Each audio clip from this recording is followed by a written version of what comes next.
چند کتابیں تھی جو میں نے آپ کے سامنے رکھی ہیں. یاد رہے کہ میں ترتیب سے آگے بڑھ رہا ہوں. لیکچر زیادہ لمبے بھی نہیں کرنے انشاءاللہ. 20-25 منٹ کے لیکچرز رکھے جائیں گے یا حد آدھا گھنٹہ, اور ایک ترتیب سے آگے ہم چلیں گے کہ اقبال کی فکر کو, آپ کی سوچ کو, آپ کی شخصیت کو, آپ کی شاعری کو, آپ کے کلام کو سمجھنے کے لیے کن ماخذ تک ہماری رسائی ہونی چاہیے. تو آج جو ہے وہ میں نے آپ کے سامنے یہ بات رکھی ہے کہ اقبال کی فکر, اقبال کی سوچ جو ہے وہ آپ کے زمانے کے لحاظ سے کیا اہمیت رکھتی ہے. آپ کی فکر کو, آپ کی سوچ کو, آپ کے کلام کو اچھی طرح سے سمجھنے کے لیے آپ کے زمانے کو سمجھنا بہت ضروری ہے, اور آپ کا ذہنی ارتقاء جو ہے وہ سٹیپ بائی سٹیپ, سلسلہ وار اور مرحلہ وار سمجھنا بہت ضروری ہے. اور اس کو سمجھنے کے لیے جن کتابوں تک ہماری رسائی ہونی چاہیے وہ میں نے آپ کے سامنے رکھنے کی کوشش کی ہے. آپ نے یہ بات ذہن میں رکھنی ہے کہ آج میں نے صرف علامہ اقبال کے زمانے کو اور آپ کے زمانے کے تحت آپ کی شخصیت کو سمجھنے کے لیے جن ماخذ تک ہماری رسائی ہونی چاہیے وہ آپ کے سامنے رکھنے کی کوشش کی ہے. اور آسان ماخذ جو ہیں, جو جن کے ذریعے ہم آسانی سے اقبالیات کا یہ پہلو کہ آپ کس زمانے میں تشریف لائے, اس وقت ہمارے مسلمانوں کے سیاسی, سماجی, معاشی, معاشرتی, اخلاقی اور دینی رجحانات کیا تھے, اور ان حالات کو جب ہم سمجھ جائیں گے پھر صحیح طور پر ہمیں اقبال کی فکر, اقبال کے مقام و مرتبے کا تعین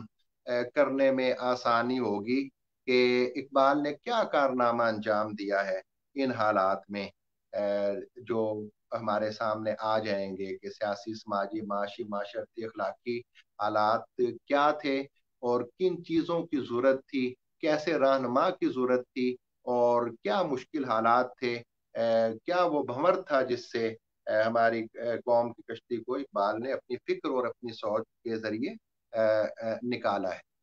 میں نے جو آپ کے سامنے کتابیں رکھی ہیں طالب علمانہ انداز میں, وہ بالکل بنیادی کتابیں. ہو سکتا ہے کہ بہت سے اہم ماخذ اس حوالے سے میں نے آپ کے سامنے نہ رکھے ہوں, لیکن ظاہر ہے کہ جو شخص لیکچر دے رہا ہوتا ہے اس کا ایک اپنا دائرہ کار ہوتا ہے, اس کا ایک اپنا جو ہے وہ دائرہ ہے جس کے اندر وہ اپنا مطالعہ آپ کے سامنے رکھنے کی کوشش کرتا ہے. تو انشاءاللہ اگلے لیکچرز میں ہم کلام اقبال کے حوالے سے کون سے بنیادی ماخذ ہیں, آپ کے تصورات کے حوالے سے کون سے ماخذ ہیں جو بہت ضروری ہیں, جو ہماری دسترس میں ہونے چاہیے, اور اقبال کا مطالعہ کرنے کے لیے کس قسم کی کتابوں کی ضرورت ہوتی ہے, کون کون سے شعبے ہیں جن کے اندر کتابیں لکھی گئی ہیں. ان تمام کا تذکرہ اور ذکر میں آہستہ آہستہ آپ کے سامنے رکھنے کی کوشش کروں گا. آج جو چند کتابیں میں نے آپ کے سامنے رکھی ہے, امید یہ ہے کہ انہیں ہم حاصل کریں گے اور ان سے استفادہ کریں گے, اور انشاءاللہ مطالعہ فکر اقبال اور اقبالیات کا راستہ جو ہے وہ ان کے ذریعے ہمارے سامنے روشن ہوتا چلا جائے گا. اگر کوئی سوالات آپ کے ذہن میں اس حوالے سے پیدا ہوئے ہوں تو وہ آپ کمنٹس میں لکھ سکتے ہیں. انشاءاللہ جو اہم سوالات ہوں گے اگلے لیکچر میں ہم ان کے جوابات دینے کی کوشش کریں گے, اور ہم یہ کوشش کریں گے کہ 15 روزہ لیکچر ہمارے یہ ہوا کرتے تھے, لیکن کوشش کریں گے کہ 15 دن کا وقفہ نہ دیا جائے.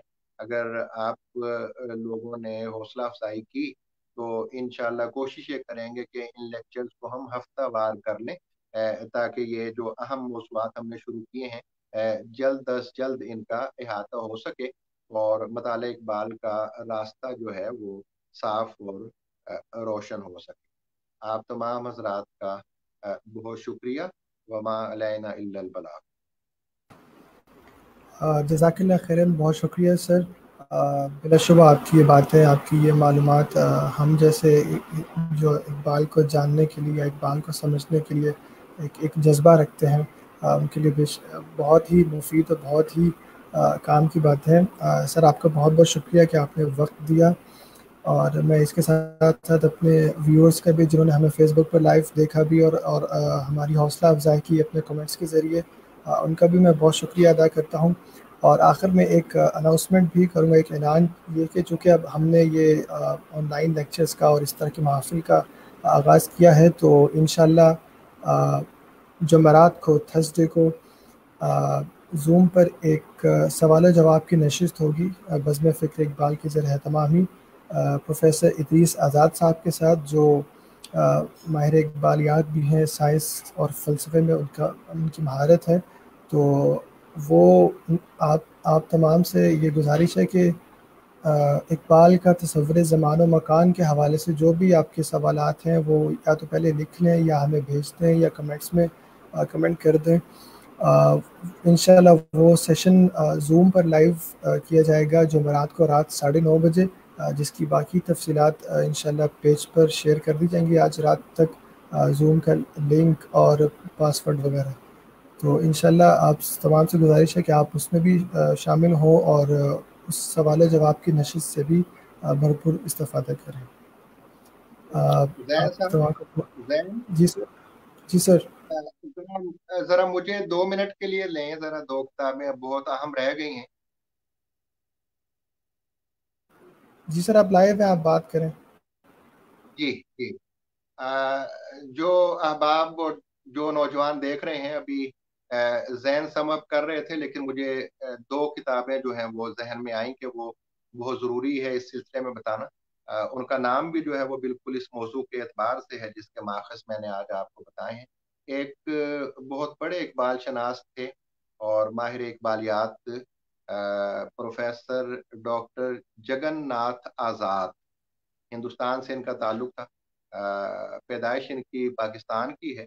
اتفاق سے یہ میں جہاں پہ بیٹھا ہوں، نیو لال آزار، اس سے تھوڑا سا آگے جا کے علاقہ ہے لال کرتی، آپ نے سنا ہوا ہوگا، بہت مشہور پاکستان کا علاقہ ہے۔ وہاں پہ ان کے والد بھی بہت بڑے شاعر اور ادیب اور محقق تھے، اور ان کے یہ بیٹے تھے جگن ناتھ آزاد۔ لال کرتی کی ان کی پیدائش ہے۔ قیام پاکستان جب یہ تقسیم ہوئی ہے وطن کی، تو ہندوستان چلے گئے تھے۔ بہت بڑے اقبال شناس اور علم و ادب سے تعلق رکھنے والی شخصیت ہیں۔ ان کی مشہور کتاب ہے اقبال اور ان کا عہد، پروفیسر ڈاکٹر جگن ناتھ آزاد کی کتاب اقبال اور ان کا عہد۔ تو یہ اقبال کے عہد کو سمجھنے کے لیے بہت اہم اور بنیادی ماخذ ہے۔ ابھی حال ہی میں ہمارے ایک اور فیصل آباد کے دوست ہیں، ڈاکٹر افضل حمید، نوجوان ہیں، ہمارے دوست ہیں، اور بہت بنیادی کتابیں اقبال کے اوپر ان کی آ چکی ہیں۔ ان میں ان کی ایک کتاب ہے، اس کا نام بھی اتفاق سے یہی ہے، اقبال اور ان کا عہد، ڈاکٹر افضل حمید، اقبال اور ان کا عہد، ڈاکٹر افضل حمید۔ اور یہ غالباً فیصل آباد سے چھپی ہے، ابھی میرے سامنے نہیں ہے، اس کے ادارے کا نام میں بتانے سے قاصر رہوں گا، لیکن بہرحال مشہور کتاب ہے، آسانی سے دسترس میں آ جائے گی۔ صدارتی ایوارڈ یافتہ کتاب ہے، صدارتی انعام جو ہر سال عمدہ اور اچھی تحقیقی کتابوں پر ملتے ہیں۔ ڈاکٹر افضل حمید کی کتاب اقبال اور ان کا عہد صدارتی ایوارڈ یافتہ ہے۔ یہ بھی آج کا جو موضوع میں نے رکھا تھا کہ اقبال کا زمانہ، اقبال کے زمانے کو سمجھنا بہت ضروری ہے اقبال کی شخصیت کو سمجھنے کے لیے، تو اس میں یہ ایک اہم ماخذ ہے ڈاکٹر افضل حمید کی کتاب اقبال اور ان کا عہد۔ یہ اضافہ کرنا تھا میں نے، بہت شکریہ۔ اب مائک پھر میں زین کے حوالے کرتا ہوں۔ بہت شکریہ سر، آپ نے بہت ہی مفید اضافہ کیا الحمدللہ۔ اس کے ساتھ ہی ہم آج کی اس لیکچر سے آن لائن جو ایک بیٹھک سجی تھی سے اجازت چاہیں گے۔ انشاءاللہ اس جو مطالعہ اقبال کے ماخذ پہ جو لیکچر سیریز ہے، اس کا دوسرا حصہ انشاءاللہ اس کا اعلان اسی پیج پر بزم فکر اقبال facebook.com/بزم فکر اقبال پر بھی اس کا جلد ہی اعلان کر دیا جائے گا. اور ایک بار پھر آپ تمام کا سننے کا اور حوصلہ افزائی کرنے کا بہت شکریہ. السلام علیکم.